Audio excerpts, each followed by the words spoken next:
మనసులతో చెలిమల్లుకోని మనుషులతో దారి పొడుగు పయనములో దారి చూపిన నడకలతో ఆడి పాడే ఈ క్షణమన్నది నిజమే అయితే చూడని రేపుని ఇప్పుడే కలవా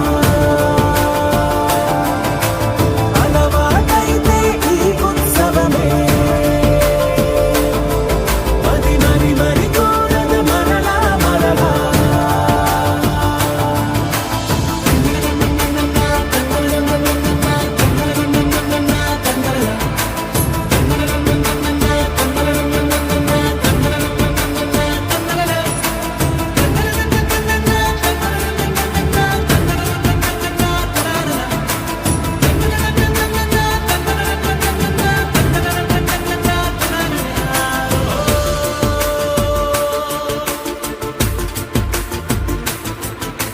చూసినదే